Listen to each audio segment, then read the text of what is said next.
Hi all, I've play another game this afternoon. Doing a bit of work on Let's Play Chess.com this morning. I should really get back to work on that, so I might be doing a few less videos in the next few days. I do the Let's Play Chess.com site for a living, so please, if you like my videos, please try and drop by there and become a member. It would be really appreciated to see you there.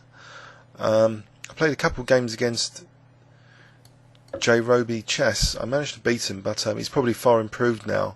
He was only just starting chess, and some other YouTube people have played there as well. But it would be great, maybe to organise some tournaments this summer for YouTube members. Maybe I could video annotate some of the games as well if they're particularly interesting.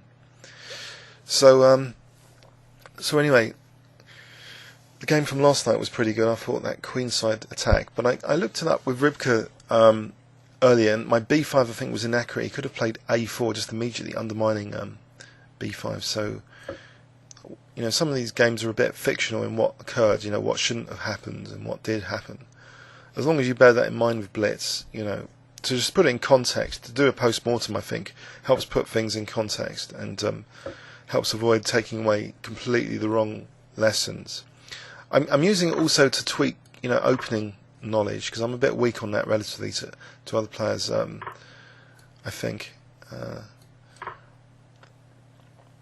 So anyway, let's see. So I've got these double pawns in the centre. Are they really that bad, or are they useful? Maybe C4 is going to be a great square. A6 B5 comes to mind. Knight B6 to C4. Knight B6 immediately, I'm not sure. I guess I have to be concerned about A4 undermining.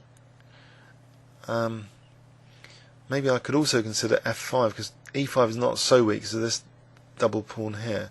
F5, F4 might be dangerous. In fact, I think I'm going to go for that actually, F5. Okay. So D5 is under fire, so F4 is also discouraged potentially, if there's this pin. I wonder Knight B6 now, but then maybe A4, then Rook C8 maybe, followed by Knight C4. Okay, I think I might try that, Knight B6. So if A4, Rook C8 to Knight C4, what else is to be considered here? I think moving the king would be a good safety bit. Okay, Rook C8 to place Knight C4 with A5. I guess he could, yes, he's attacking now that C4 square, so I'm going to have to be kind of careful now. That A5 isn't going to win lots of material.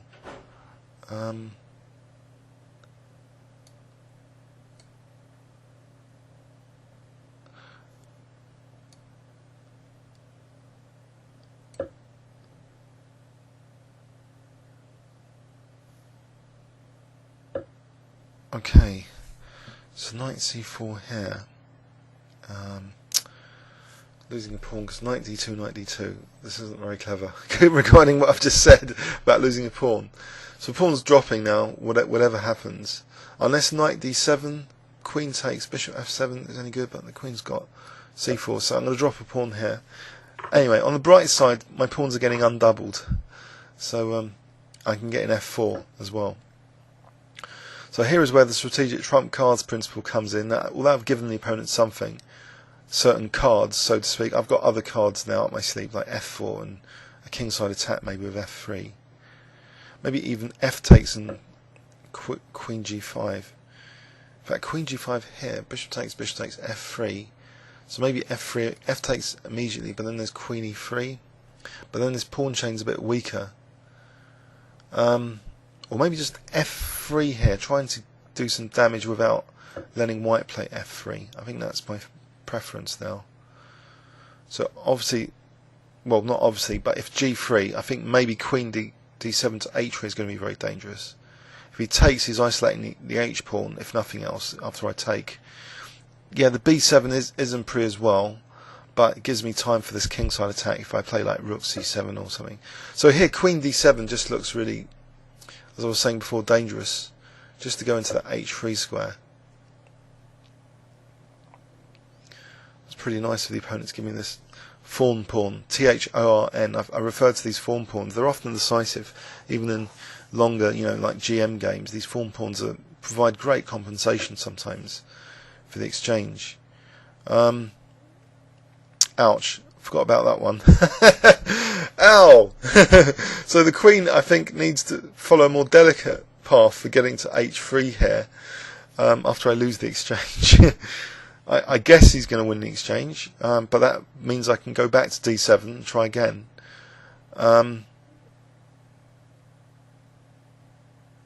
It's good knight d2 and knight c3 is prevented, so if the knight's going to go to a3, I don't know, maybe there's like rook c3 or something, or knight d2. This is kind of dangerous for white development, natural development, opportunity.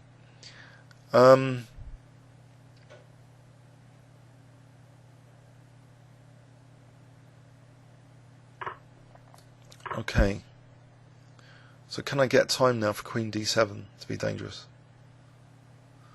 Knight a3, queen d7, I'll sneak that in, but then rook c1 to rook f8, queen can come to the rescue maybe, queen d1 to f1, so queen h3, queen f1, so I'm going to have to sort of hopefully maybe use this rook as well, if necessary.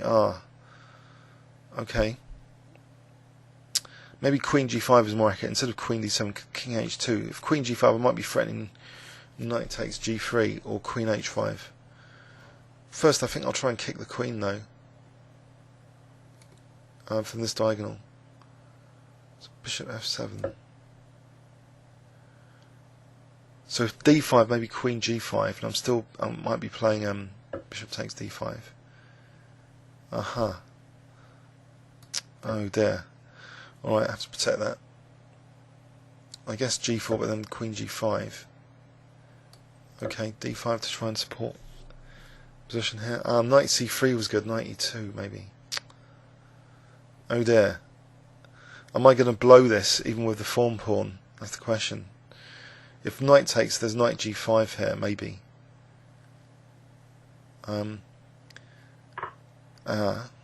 Okay, so the bishop might be free now. Okay, I'll move it over here to play bishop d7, I think. Queen e6 and bishop d7 to get a battery going on h3.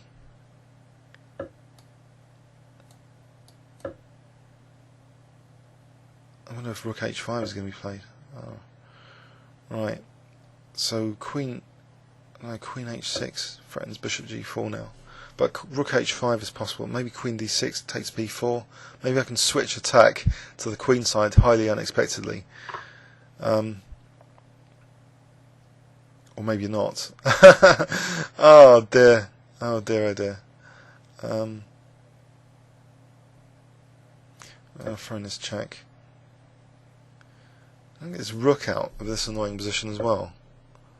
Oh god, it gets worse.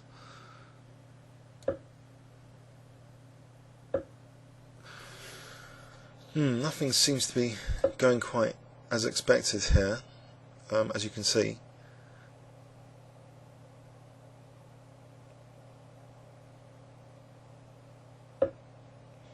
Maybe bishop takes g4 though could be a shot worth, because queen f2. Yeah. But then queen e4. So I don't really know. I think I'm getting stuffed here. Like the proverbial parrot in the Monty Python parrot sketch of stuffed parrots. So I'm getting completely stuffed, and but on the bright side, he's only got like 19 seconds. So if I can get some counterplay going, which is probably highly unlikely, especially as he's probably queening this pawn. So that's a shame as well.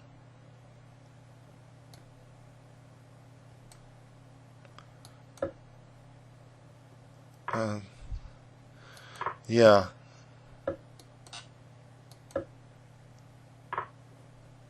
Killed. Oops. Anyway, I thought the commentary was good in this one, so I might publish it anyway. Please leave any comments or questions on YouTube. Thanks very much.